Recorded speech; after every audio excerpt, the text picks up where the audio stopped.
प्रणाम।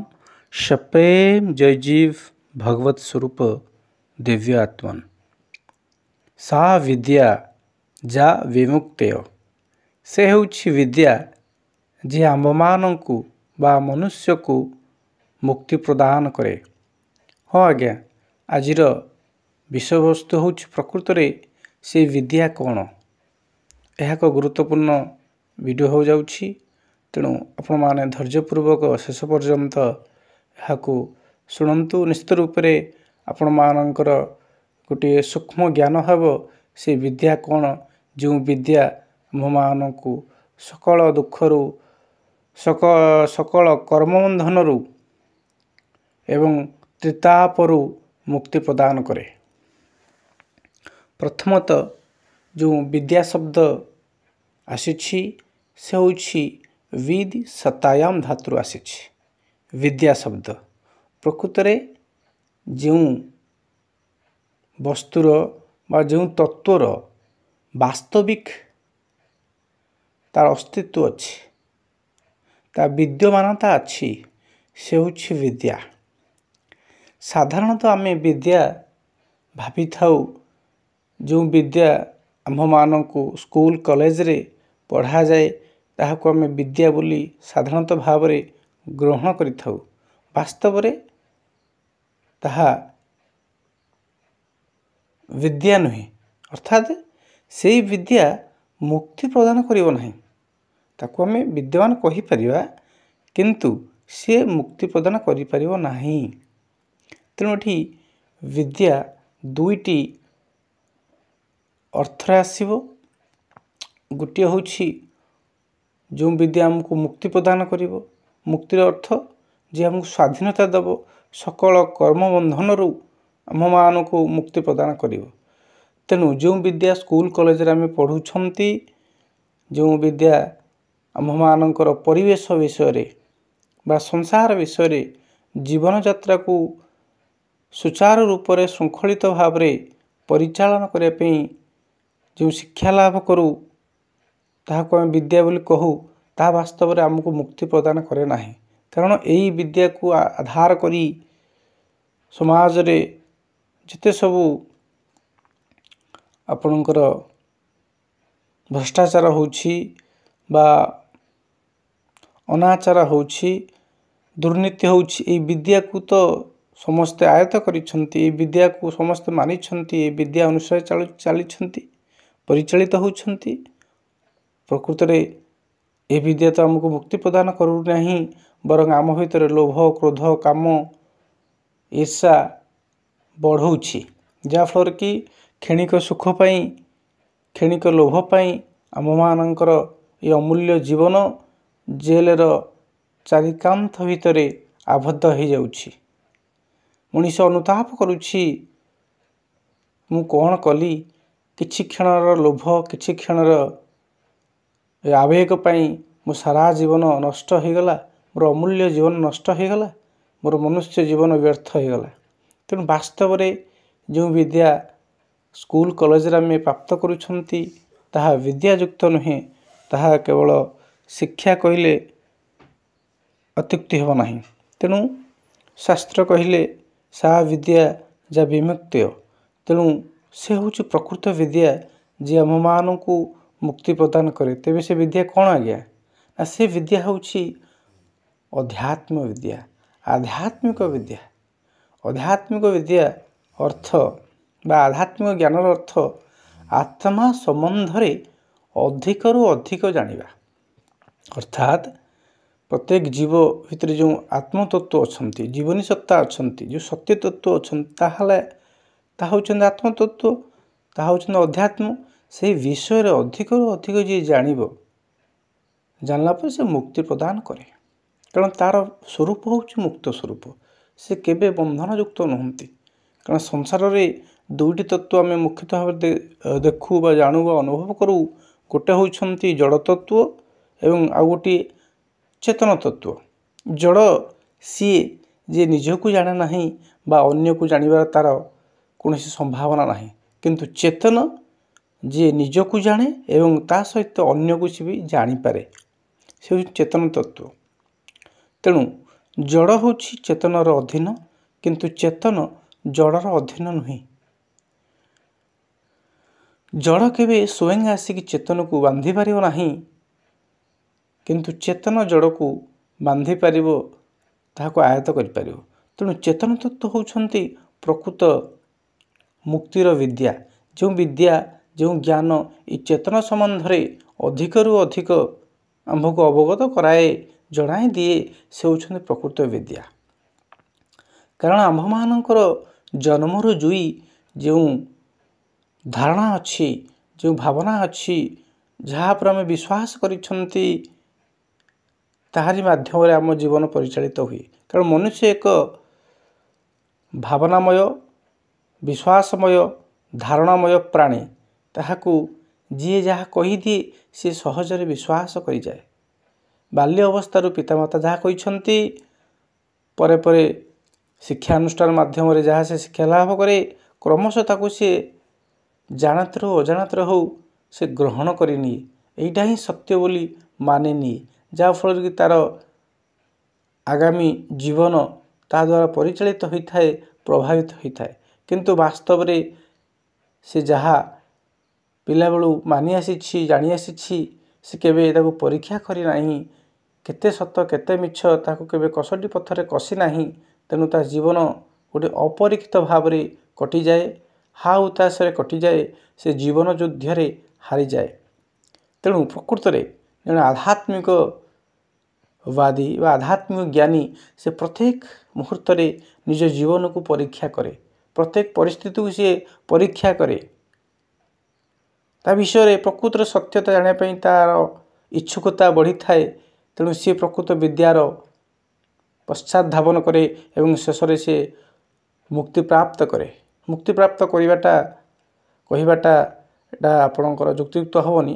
ପ୍ରକୃତରେ ମୁକ୍ତ ସ୍ୱରୂପ କ'ଣ, ସେ ମୁକ୍ତି ତତ୍ତ୍ୱକୁ କ'ଣ ସେ ଜାଣିପାରେ, କାରଣ ସିଏ ହିଁ ପ୍ରକୃତରେ ମୁକ୍ତ ସ୍ୱରୂପ ବୋଲି ସେ ଜାଣିପାରେ। ତେଣୁ ଜନ୍ମରୁ ଜୁଇ ଆମ୍ଭମାନଙ୍କର ଯେଉଁ କଣ୍ଡିସନିଂ ଅଛି, ଯେଉଁ ଧାରଣା ଅଛି, ଅବଧାରଣା ଅଛି, ବା ଆମ୍ଭମାନଙ୍କର ମନ ମସ୍ତିଷ୍କରେ ସେଇ ଅବଚେତନ ମନରେ ଯେଉଁ ଧାରଣା ଦୃଢ଼ୀଭୂତ ହୋଇଯାଇଛି, କିଭଳି ଭାବରେ ତାକୁ ଆମେ ଦୂର କରିବା, ସେଇଟା ହେଉଛି ଆଧ୍ୟାତ୍ମିକ ବିଦ୍ୟାର ମୂଳ ତତ୍ତ୍ୱ। ତେଣୁ ଆମ୍ଭେମାନେ ଜନ୍ମରୁ ଜୁଇ ନିଜକୁ ଶରୀର ବୋଲି ମନେ କରିଛେ, ମୁଁ ମନ ବୋଲି ମନେ କରିଛେ, ନିଜକୁ ଇନ୍ଦ୍ରିୟ ବୋଲି ମନେ କରିଛନ୍ତି ଏବଂ ନିଜକୁ ଭାବନାମୟ ପ୍ରାଣୀ ବୋଲି ମନେ କରିଛନ୍ତି। ଆମେ କେବେ ନିଜକୁ ଏକାନ୍ତରେ ରଖିନାହାନ୍ତି, କେବେ ସାଧନାପରାୟଣ ହୋଇନାହାନ୍ତି, ଧ୍ୟାନ ଧାରଣା କରିନାହାନ୍ତି, ସତ୍ସଙ୍ଗରେ ପ୍ରାୟତଃ ବସିନାହାନ୍ତି। ତେଣୁ ଆମ୍ଭମାନଙ୍କ ମଧ୍ୟରେ ବା ସାଧାରଣ ଲୋକ ମଧ୍ୟରେ ତା'ର ଦେହ ଜ୍ଞାନ ଥାଏ। ତା'ର ପରିଚୟ ପ୍ରଦାନ କରିବାକୁ କହିଲେ ସେ କହେ, ତା'ର ସ୍ଥୂଳ ନାମ କହେ, ତା ନାଁ କ'ଣ ଏବଂ ସେ କେଉଁ ବଂଶ ପରମ୍ପରାର, ତାଙ୍କ ପିତା ନାମ କ'ଣ, ବା ମୋଟାମୋଟି ସେ ଭୌତିକ ପରିଚୟ ଦିଏ, ନିଜର ଭୌତିକ ପରିଚୟ, ଯେଉଁଟାକୁ ଦୃଶ୍ୟ ହେଉଛି। କିନ୍ତୁ ତାହାର ଗୋଟିଏ ସୂକ୍ଷ୍ମ ପରିଚୟ ଅଛି, ଯେ କି ସିଏ ଆତ୍ମା, ବ୍ରହ୍ମ, ଚିନ୍ମୟ, ମୁକ୍ତ ସ୍ୱରୂପ, ଚିଦାନନ୍ଦ ସ୍ୱରୂପ, ଭଗବତ ସ୍ୱରୂପ ସେ ଭୁଲିଯାଏ। କାରଣ ସେଭଳି ଶିକ୍ଷା, ସେଭଳି ଅନୁଭୂତି ତା'ର ନାହିଁ। ଜନ୍ମରୁ ଜୁଇ ତାହାକୁ ସେଭଳି ପରିବେଶ ମିଳିନି, ଯାହାକୁ ଯେଉଁ ଶିକ୍ଷା ମାଧ୍ୟମରେ, ଯେଉଁ ପରିବେଶ ମାଧ୍ୟମରେ ସେ ନିଜର ବାସ୍ତବିକ ସ୍ୱରୂପ ପ୍ରତି ସଚେତନ ହୋଇପାରିଥାନ୍ତା, ବା ସେ ମୁକ୍ତି ସ୍ୱରୂପ, ମୁକ୍ତ ସ୍ୱରୂପ କ'ଣ ଜାଣିପାରିଥାନ୍ତା। ତେଣୁ ଏହାକୁ ଆମ୍ଭେମାନେ ଗୋଟିଏ ବ୍ୟକ୍ତି ଉପରେ ଦୋଷାରୋପ କରିପାରିବା ନାହିଁ, କାରଣ ବର୍ତ୍ତମାନର ଚଳଣି, ସାମାଜିକ ବ୍ୟବସ୍ଥା ଏସବୁର ପ୍ରଭାବ ସେଇ ବ୍ୟକ୍ତି ଉପରେ ପଡ଼ିଥାଏ। ପୂର୍ବ କାଳରେ ବା ପ୍ରାଚୀନ କାଳରେ ଗୁରୁକୁଳ ଆଶ୍ରମର ବ୍ୟବସ୍ଥା ଥିଲା। ସେଠି ଆପଣଙ୍କର ସବୁ ପ୍ରକାର ବିଦ୍ୟାଦାନର ବ୍ୟବସ୍ଥା ଥିଲା, ଅର୍ଥାତ୍ ଭୌତିକ ବିଦ୍ୟା ସହିତ ଆଧ୍ୟାତ୍ମିକ ବିଦ୍ୟାର ସମ୍ମିଶ୍ରଣ ଥିଲା। ସେଠି ଆଧ୍ୟାତ୍ମିକ ବିଦ୍ୟାକୁ ପ୍ରାଧାନ୍ୟ ଦିଆଯାଉଥିଲା। କାରଣ ଯଦି ଜଣେ ଯେତେ ବଡ଼ ଡକ୍ଟର ହେଉ, ଇଞ୍ଜିନିୟର ହେଉ ବା ସାଂସାରିକ ଜ୍ଞାନରେ ଜ୍ଞାନୀ ହେଉ, ଯଦି ତାହା ଭିତରେ ଆତ୍ମସଂଯମ ନାହିଁ, इंद्रिय संयम नाही, निजर मनर निजर बाणी उपरे निजर कर्म उपरे जदि तार संपूर्ण अधिकार नहीं, संपूर्ण आयत नहीं, संपूर्ण से विद्या प्रति से विद्या को आयत्त करी नहीं, ताहले ता जीवन क्षण मात्र के नष्ट हो जाव। कारण से विद्या जहाँ को आयत्त करुछि से विद्यार उपयोग पाई, से विद्यार प्रयोग पाई जो धैर्य दरकार, जो साहस दरकार, जो स्थिरता दरकार, ताहा आध्यात्मिक विद्या प्रदान करे। आपण जानिथिबे गोटे महाभारत रे गोटे कथा शुणिथिबे, जेभली गुरु द्रोणाचार्यंकर पुत्र अश्वत्थामा। अश्वत्थामा प्रकृत में आपणकर ब्रह्मास्त्रर अधिकारी नथिले, तांकर से उपयुक्त पात्र नुहंती ब्रह्मास्त्र प्राप्त करने पाई, किंतु अन्य पक्षरे अर्जुन किंतु सेई आपणकर ब्रह्मास्त्रर उपयुक्त पात्र थिले। कारण अर्जुन को भितरे से आत्मसंयम थिला, से इंद्रिय जयी थिले, बा से निज इंद्रिय उपरे तांकर अधिकार थिला, प्राधान्य थिला। किंतु अश्वत्थामांकर सेपरी योग्यता नथिला, जार फलस्वरूप आपण जानिथिबे किभली भाबरे से विनाश ही घटैछन्ति। ब्रह्मास्त्र को प्रयोग करिछन्ति, जो अस्त्र माध्यम संसार सृष्टि बा सृष्टिर उपकार करिया पई जा सृष्ट थिला, ताहाको से निजर विनाश तथा संसार विनाश पई प्रयोग करिछन्ति। केवल आत्मसंयमतार अभावरु इंद्रिय उपरे विजय लाभ करिवार जो शक्ति तांकर नथिला, क्षणिक आवेगर से बशवर्ती होई बा निज स्वार्थर बशवर्ती होई सी सब से विद्यार अपप्रयोग करथिले। तेणु विद्या जो भौतिक विद्या आम मैंने प्राप्त करिछन्ति, ताहार सुपरिचालन पाई, तार उपादेयता पाई, साफल्य पाई निश्चित उपरे आध्यात्मिक विद्यार आवश्यकता अछि। तेणु जन्मर जो आम मानक मन मस्तिष्क जो निज विषय जो धारणा अच्छी, जो व्यक्तिगत भावना अच्छी बा व्यक्तित्व अच्छी, ताहार विपक्ष आमको जीवाक पड़ो। प्रकृत में मु जहाँ आज पर्यंत मो विषय जानी ता केते दूर सत्य, ता केते दूर मिथ्या, ताको अवलोकन करिया पड़ो, समालोचना करिया पड़ो, सूक्ष्मादि सूक्ष्म भाव रे ताको आलोचना करिया पड़ो युक्तियुक्त उपाय। तेणु आध्यात्मिक विद्या ये आपको सहयोग कर। प्रकृत में आध्यात्मिक विद्या कहे तुम्हें जहाँ को अनुभव कर, जहाँ को तुम्हें धारणा कर, से सब सत्य नुहे। कारण जहाँ आम देखुंट शुणुंट अनुभव करुंट से केवे सत्य नुहे, सत्य नुहे एथिपाई कारण से सब अवस्थार से सब वस्तुर स्थिरता दीर्घकालीन भितर ना। कारण सी परिवर्तनशील, प्रति मुहूर्त से परिवर्तन हो। जदि आज ये परिवर्तन होनी, सी 50 वर्ष पर हो, 100 वर्ष पर हो, निश्चित उपर परिवर्तन हम। कारण भूगोल विद्या आपड़ कहती जो आज समुद्र अच्छी से दिने पहाड़ पर्वत थिला, जो पहाड़ पर्वत अच्छी थिला आज से समुद्र होती। तेणु समुद्र भितर अनेक पहाड़ पर्वत रही। तेणु ये भाव में बड़ बड़ भौतिक जो पृथ्वीर स्थान परिवर्तन हो। निश्चित रूप से सब सत्य नुहे। से भाव में आम जीवन चक्र रे आम जो सब परिस्थिति आम आसू जीवन बही चले, से सब परिस्थिति गोटे रूप से केवे रहे ना, से परिवर्तनशील। आज सुख तो काली दुख, काली दुख तो काली परदिन सुख, एभली भाव में चक्रवत घूरी चली। आर भितर जो सत्य तत्वटी अच्छी से लुचि जाए, एवं से सत्य तत्वटी स्वयं आमे निजे जहाँ को चैतन्य आत्मा ब्रह्म कहते। कारण प्रति मुहूर्त भावना ଆସୁଛି ଯାଉଛି, ଯେଭଳି ଭାବରେ ଆକାଶରେ ବାଦଲ ଗତି କରେ, କେତେବେଳେ ଆପଣଙ୍କର ବାଦଲରେ ବର୍ଷା ଜଳ ଥାଏ, କେତେବେଳେ ଶୁଖିଲା ଥାଏ, କିନ୍ତୁ ଆକାଶ ସେଇଭଳି ଭାବରେ ସ୍ଥିର ଭାବରେ ଗୋଟିଏ ରୂପରେ ସଦା ବିଦ୍ୟମାନ। କିନ୍ତୁ ଆକାଶରେ ଯେଉଁ ବାଦଲ ଯାଉଛି ସେ ସଦା ପରିବର୍ତ୍ତନଶୀଳ। ଠିକ୍ ସେହିଭଳି ଭାବରେ ଚୈତନ୍ୟ ହେଉଛନ୍ତି ବା ଆମର ସ୍ୱରୂପ ବା ଆମେ ଆତ୍ମା ରୂପରେ ସ୍ଥିର, ଅଚଳ ଏବଂ ଦ୍ରଷ୍ଟା ସ୍ୱରୂପ।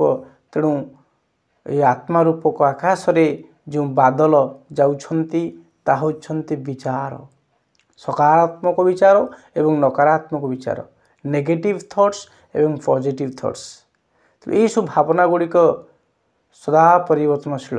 ତେଣୁ ଯେଉଁ ବ୍ୟକ୍ତି ନିଜର ଏହି ସ୍ଥିର ସ୍ୱରୂପକୁ ବା ଆପଣଙ୍କର ମନର ଊର୍ଦ୍ଧ୍ୱରେ ଯେଉଁ ତତ୍ତ୍ୱ, ଯାହାକି ଦ୍ରଷ୍ଟା ତତ୍ତ୍ୱ, ଚୈତନ୍ୟ ତତ୍ତ୍ୱ, ଆତ୍ମତତ୍ତ୍ୱ ବିଷୟରେ ଜାଣିଯାଆନ୍ତି ଯେ କି ମୁଁ ପ୍ରକୃତରେ ମୁଁ ଏଇ ମନ ନୁହେଁ, ଅର୍ଥାତ୍ ମୁଁ ଏହି ଶୁଦ୍ଧ ଅଶୁଦ୍ଧ ଭାବନା ନୁହେଁ, ମୁଁ ଏଇ ଇନ୍ଦ୍ରିୟ ନୁହେଁ, ଆଖି କାନ ନାକ ଏଇ ଜ୍ଞାନେନ୍ଦ୍ରିୟ ନୁହେଁ କି କର୍ମେନ୍ଦ୍ରିୟ ନୁହେଁ, ହାତ ପାଦ ବାଣୀ ଏସବୁ କର୍ମେନ୍ଦ୍ରିୟ ନୁହେଁ, ମୁଁ ହେଉଛନ୍ତି ଆତ୍ମତତ୍ତ୍ୱ, ଚିଦାନନ୍ଦ ସ୍ୱରୂପ, ଏସବୁର ଦ୍ରଷ୍ଟା, ସ୍ରଷ୍ଟା, ଉପଭୋକ୍ତା।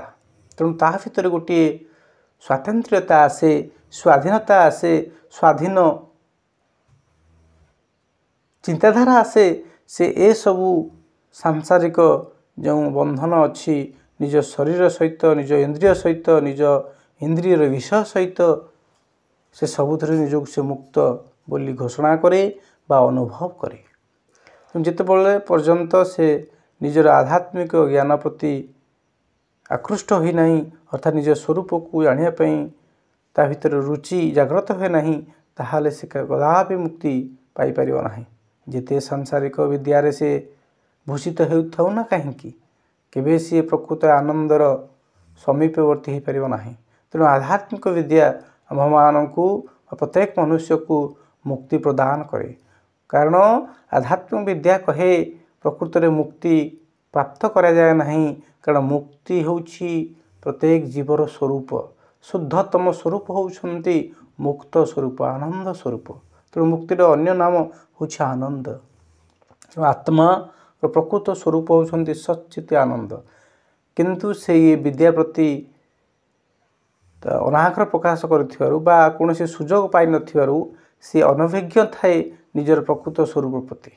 ଯେତେବେଳେ ସେ ଏହି ଅନ୍ତର୍ମୁଖୀ ହୁଏ, ସାଧନା ପ୍ରାଣ ହୁଏ ଏବଂ ଅଷ୍ଟାଙ୍ଗ ଯୋଗ ମାଧ୍ୟମରେ ହେଉ, ସତ୍ସଙ୍ଗ ମାଧ୍ୟମରେ ହେଉ ବା ସଦ୍ଗୁରୁଙ୍କ ସାନ୍ନିଧ୍ୟ ମାଧ୍ୟମରେ ହେଉ, ସେ ଅନ୍ତର୍ମୁଖୀ ହୁଏ, ସାଧନା କରେ, ଏକାନ୍ତରେ କିଛି ସମୟ ବିତାଏ, ତେବେ ସେ ନିଜକୁ ବିଶେଷ ଭାବରେ ଜାଣିବାକୁ ଚେଷ୍ଟା କରେ। ନିଜର ପ୍ରକୃତ ଅସ୍ତିତ୍ୱ, ନିଜର ବାସ୍ତବିକ ବ୍ୟକ୍ତିତ୍ୱ ବିଷୟରେ ସେ ଅବଗତ ହୁଏ, ଯାହାକି ତାହାକୁ ଇନ୍ଦ୍ରିୟ ଜୟୀ କରେ, ବିଷୟ ଜୟୀ କରେ, ସ୍ଥିରତା ମନରେ ଆସେ। ଯେକୌଣସି କର୍ମ କରିବା ପାଇଁ ସେ ଚାହେଁ, ତା ଭିତରେ ସେଇ ଆପଣଙ୍କର ଶ୍ରଦ୍ଧାଭାବ ଆସେ, ଏକାଗ୍ରତା ଆସେ, ଯାହାଫଳରେ ସେ ଯେକୌଣସି କର୍ମ କରିବ, ଭୌତିକ କର୍ମ, ତାହା ସୁସଂଗଠିତ ବା ସୁଫଳ ହୋଇଥାଏ ବା ସେ ସେଥିରେ ସଫଳତା ଲାଭ କରିଥାଏ। ତେଣୁ ପ୍ରକୃତ ଆଧ୍ୟାତ୍ମିକ ବିଦ୍ୟା ଆମ୍ଭମାନଙ୍କୁ ମୁକ୍ତି ପ୍ରଦାନ କରେ, ଆମ୍ଭମାନଙ୍କୁ ଆନନ୍ଦ ପ୍ରଦାନ କରେ ବା ଆମ୍ଭେମାନେ ନିଜେ ହିଁ ସେ ଆନନ୍ଦ ସ୍ୱରୂପ, ଭଗବତ ସ୍ୱରୂପ ତାହା ଆମକୁ ଜଣାଇ ଦିଏ। ତେଣୁ ସା ବିଦ୍ୟା ଯାହା ବିମୁକ୍ତେୟ, ତେଣୁ ସେ ହେଉଛି ବିଦ୍ୟା ଯିଏ ଆମକୁ ମୁକ୍ତି ପ୍ରଦାନ କରେ। ତେଣୁ ଏ ବିଦ୍ୟାର ପରିସରଭୁକ୍ତ ହେଉଛନ୍ତି ଆଧ୍ୟାତ୍ମିକ ବିଦ୍ୟା, ନିଜ ସମ୍ବନ୍ଧରେ ବିଦ୍ୟା। ଏହାର ଅର୍ଥ ନୁହେଁ ଯେ ଆମ୍ଭେମାନେ ଖାଲି ଆଧ୍ୟାତ୍ମିକ ବିଦ୍ୟାକୁ ଗ୍ରହଣ କରି ଭୌତିକ ବିଦ୍ୟା ପ୍ରତି ଉପେକ୍ଷା କରିବା। ଏହା କଦାପି ଯୁକ୍ତିଯୁକ୍ତ ନୁହେଁ ବା ସମୀଚୀନ ନୁହେଁ। କାରଣ ଉଭୟକ ବିଦ୍ୟାକୁ ଯିଏ ଗ୍ରହଣ କରେ ସେ ହିଁ ମୁକ୍ତି ଆପଣଙ୍କର ତା ଜୀବନରେ ସର୍ବାଙ୍ଗ ପୂର୍ଣ୍ଣ ବା ସଫଳ ଜୀବନଟିଏ ସେ ବିତାଏ।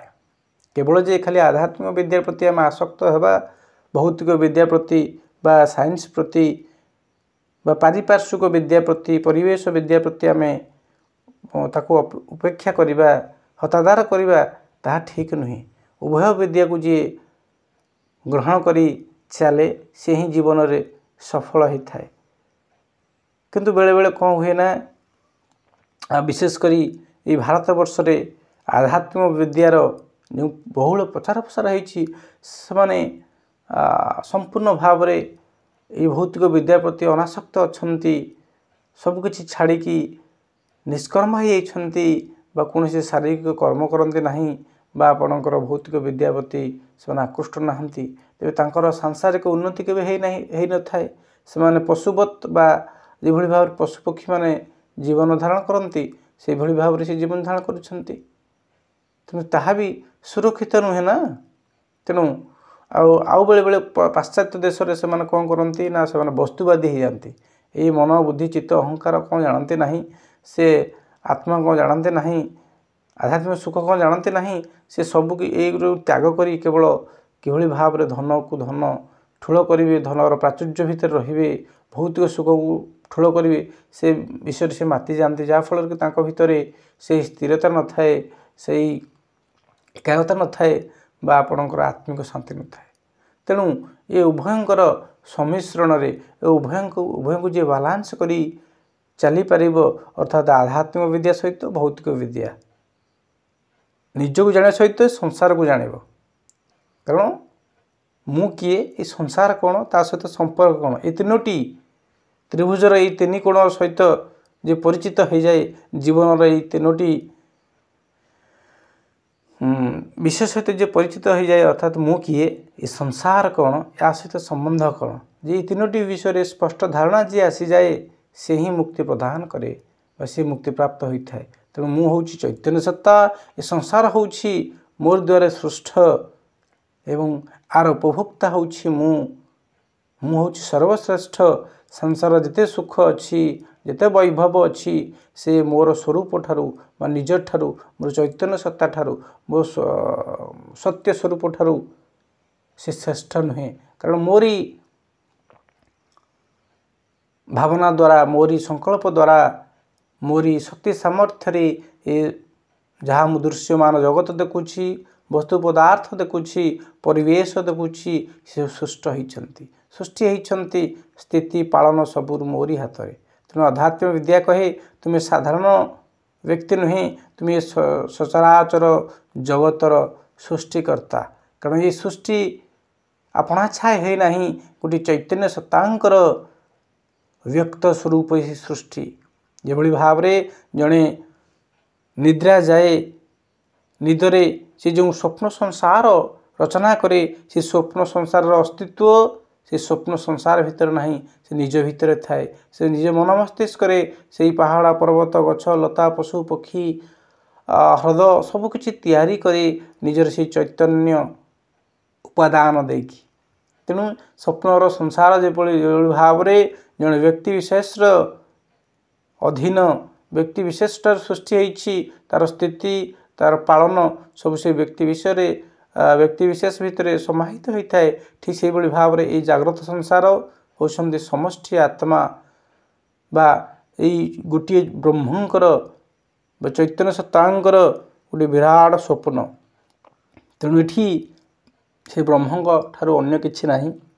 ସେ ବ୍ରହ୍ମଙ୍କର ଅବ୍ୟକ୍ତ ସ୍ୱରୂପ ରୂପରେ ଯାହା ଆମେ ଦେଖୁଛନ୍ତି ବସ୍ତୁ, ଜଡ଼ ବସ୍ତୁ ବା ଆପଣଙ୍କର ପରିବେଶ ଭାବରେ, ସେସବୁ ବ୍ରହ୍ମଙ୍କର ଅବ୍ୟକ୍ତ ସ୍ୱରୂପ ଏବଂ ଅବ୍ୟକ୍ତ ସ୍ୱରୂପ ଭିତରେ ଭାବରେ ସେ ନିଜର ଚୈତନ୍ୟ ସତ୍ତାରେ ଅଛନ୍ତି, ଏହି ଜୀବ ଭିତରେ ଅଛନ୍ତି, ନିଜର ଅବ୍ୟକ୍ତ ସ୍ୱରୂପ ଭିତରେ ସେ ଲୁଚିକି ଅଛନ୍ତି।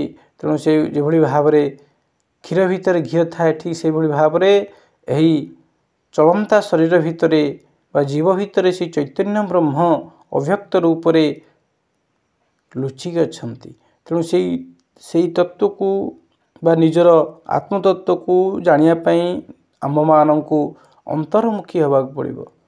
ଆମ୍ଭମାନଙ୍କୁ ଇନ୍ଦ୍ରିୟକୁ ସଂଯମ କରିବାକୁ ହେବ, ଯୋଗ ସାଧନ କରିବାକୁ ହେବ ଏବଂ ସାରା ସଂସାରର ମୋହକୁ ତ୍ୟାଗ କରି ଯେତେବେଳେ ଆମେ କେନ୍ଦ୍ରକୁ ଫେରିବା, ନିଜ ସ୍ୱରୂପ ଅଭିମୁଖେ ଯାତ୍ରା କରିବା, ତେବେ ଯାଇ ଆମେମାନେ ନିଜର ଯେଉଁ ଆନନ୍ଦ ସ୍ୱରୂପ ଅଛି, ମୁକ୍ତ ସ୍ୱରୂପ ଅଛି, ପ୍ରକୃତ विद्या अच्छी सत्ता अच्छी जो सत्ता चिरंतन सत्य ता सहित परिचित हो पारिबा और निज जीवन में शांति आनंद आनीपर तेणु से विद्या को किभली भाव प्राप्त करवा तार विधिवत गोटे पद्धति अच्छी जो साधना पद्धति आपण मानकर सद्गुरुदेव श्री मुनि महाराज विकसित करिसेंती अति प्राचीन कालरू जो ऋषि परंपरा अच्छी जो योग विद्या अच्छी अष्टांग योग अच्छी तार पुनरुद्धार करिसेंती तार गोटे साइंटिफिक वैज्ञानिक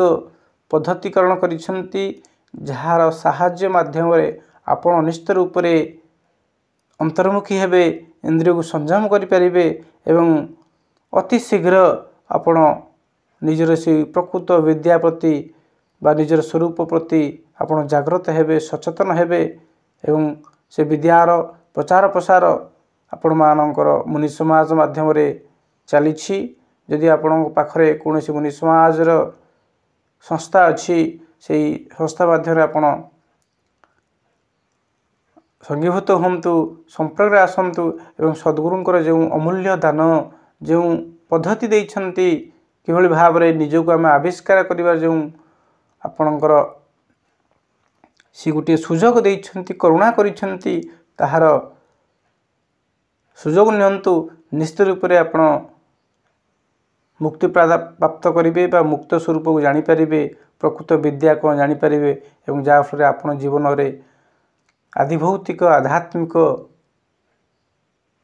आधिदैविक सब त्रिताप जो दुख अच्छी मानसिक शारीरिक सांसारिक दुख अच्छी से सब आप मुक्त होकि प्रकृत में मन बुद्धि चित्त अहंकार व भावनारू ऊर्ध्व को उठी आपण जो चैतन्य सत्ता अच्छा निजर मुक्त स्वरूप अच्छा तार अनुभव करें जहाँफल कि मानव जीवन सफलीकृत हेब सफल हेब तेणु आशा करें निश्चित रूप से विद्या कौन जानी सारी तेणु से विद्या प्राप्ति करने जो साधना पद्धति अच्छी जो प्रणाली अच्छी ताहा मुनि समाज रे अन्य संस्था मान भी देइछन्ति विशेषकर मुनि समाज रे तार विशेष व्यवस्था अच्छी तेणु जदि आप चाहती यार सुजोग नहीं पारे एवं मो सहित जोगाजोग करें मु हूँ योगी कृष्ण मुनि मोर मोबाइल नंबर हूँ 8018063139